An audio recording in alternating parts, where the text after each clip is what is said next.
Do you guys remember Linsanity? That was a great era for the NBA, right? Yeah, he was electric. Anyone remember Lin-Manuel Miranda? Yeah? You ever see Lin-Manuel Miranda rapping on House? I'm a manic Hispanic who's got a, and then he loses the rhyme, and then he looks at Dr. House, and Dr. House goes, "My name is Jeff," and then Lin-Manuel Miranda goes, "Dr. House in the house, y'all." It's a pretty good episode. Dr. House verbally abuses a member of his staff until she kills herself. But here's the thing, he was right. So really, in real life, there are no bad people. There's just differences of opinion or something. I'm not hating on House. House kind of a... Listen, was it a good show? It was in the mid-2000s when TV was worse.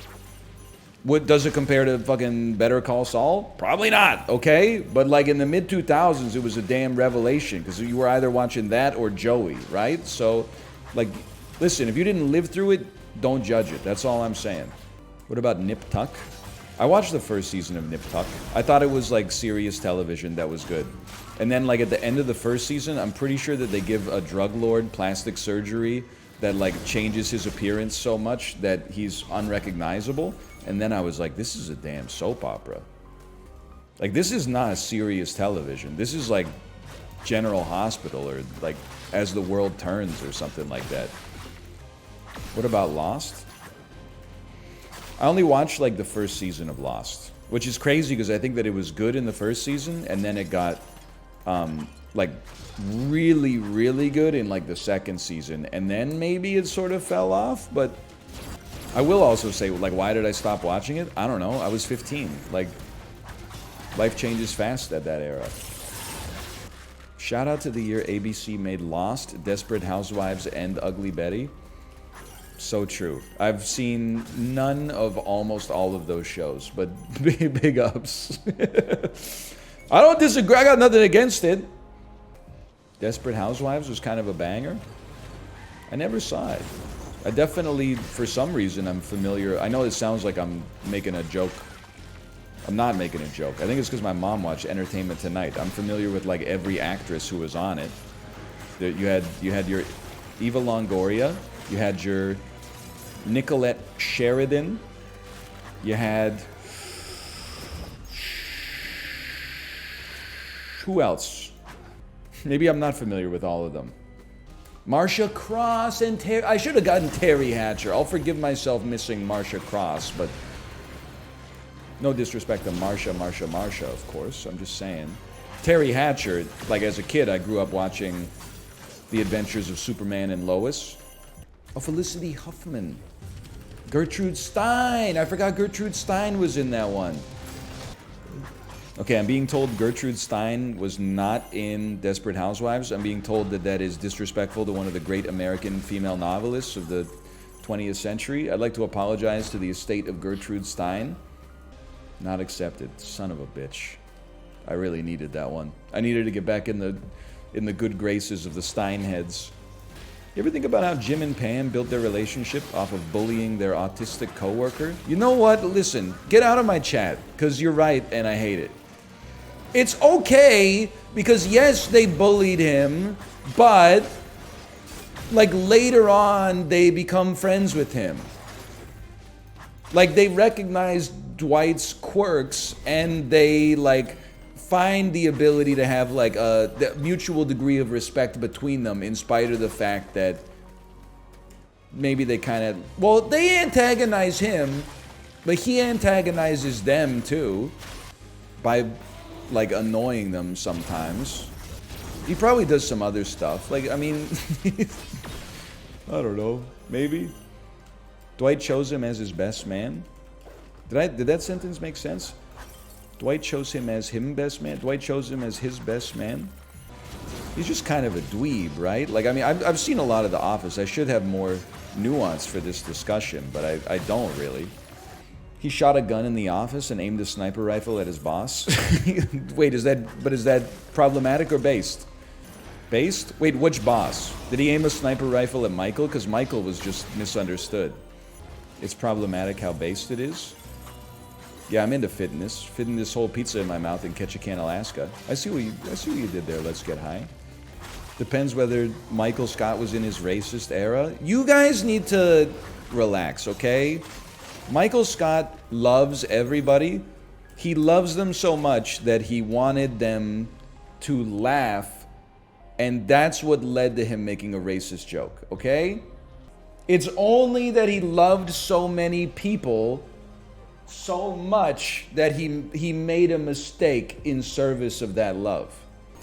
It is, you know what's crazy to me is watching The Office when it aired, and thinking it was very funny that Michael Scott hated Toby for no reason, and then watching The Office like 6 or 7 years ago, and then going to like r/The Office and realizing that a lot of people who watch the show actually just hate Toby.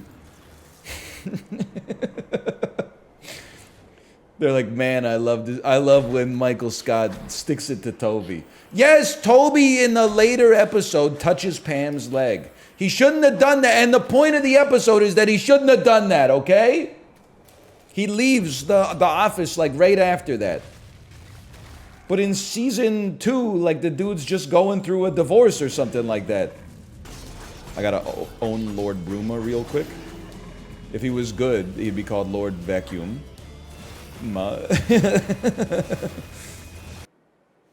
Hang on. Someone said something about The Office and my millennial. I'm getting rankled as a millennial. Season 1 to 3 of The Office are about normal people trying to find connection and joy in everyday life, and the later seasons are just like, wow, these folks are so zany. I'm 100% with you, okay? I think The Office is not that bad. I think it's unfairly maligned, largely as a result of the fact that it's relatively inoffensive, which is offensive to people in and of itself, because it's perceived as bland and milquetoast. And also the fact that it was insanely popular and still is. But I definitely liked it more when it was like 11 normal people, you know, trying to find a way to stave off boredom, working in this like meaningless occupation. No disrespect to paper salespeople out there, but like, you know, it's a reality. They're not doing what they wanted to do with their lives. You know, they're selling paper, and that comes with a certain amount of like existential crises. And they're kind of they that's an undertone of the series is the soul crushing boredom of like living your whenever you crit your skills refresh. Ooh. But then, like, Jim and Pam fall in love, and it's like, wow, isn't it crazy that, like, all of these weird people who didn't really get along that much and only were acquaintances as a result of their shared workplace, it's like, actually, we're all best friends with each other. Even still, up until Michael Scott leaves, the show is still kind of, like, okay. But then after that, it only exists to sell mugs. It has, for a show that gets so much hate, the dinner party episode is actually one of television's great episodes. At least comedy television's great episodes. It's like dinner party, pick your favorite Simpsons episode. Mine is like 23 short films about Springfield. Hank's Big Night from the Larry Sanders Show. You could probably throw in like a couple Arrested Development season 2 episodes in that, I'd say. Charlie Work, sure. I don't know. I watched out of It's Always Sunny by like season 7, season 6. So I'm familiar with Charlie Work. I'm not familiar with a lot of like I was gonna call it modern day It's Always Sunny, but basically like anything in the last 10 years, except for Max ballet performance in prison where Danny DeVito says, I get it now. How do you feel about Scott's Tots? I think it's pretty good. I think it's overrated as like I can barely watch this episode, but I've also come to understand that like I have no problem with awkward humor, but a lot of people do, and as a result it becomes hard for them to watch it. But that's not me. That's all I'm saying. Palestinian chicken curb episode.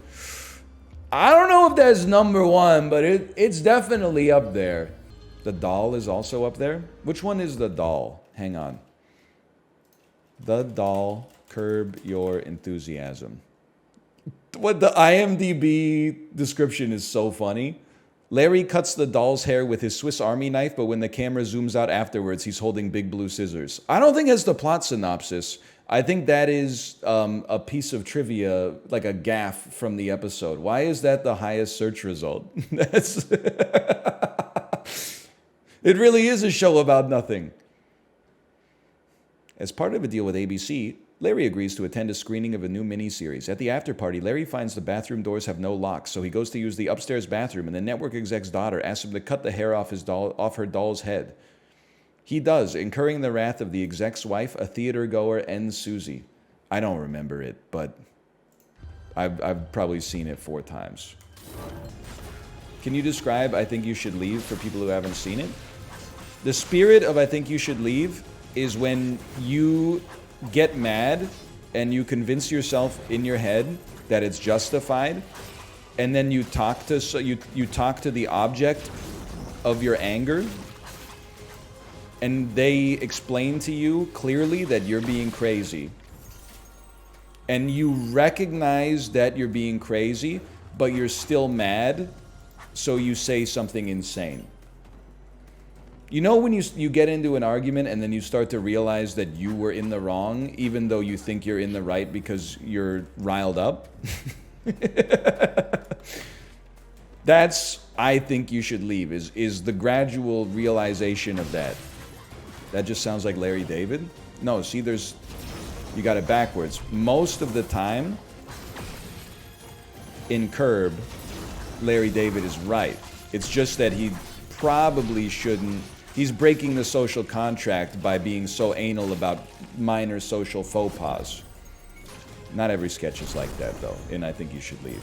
Every Curb episode is like that, but you know. You see the tweet that was like, people these days only watch television with good episodes?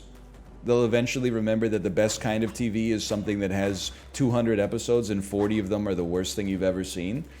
I'm not there yet, but I mean, that's what TV was like when I was growing up. You weren't like, you know, why did I watch 500 episodes of Everybody Loves Raymond? Because, like, I laughed a couple of times per episode, and it fucking came on Mondays at 8 p.m. What am I gonna do, right? Komodo Town.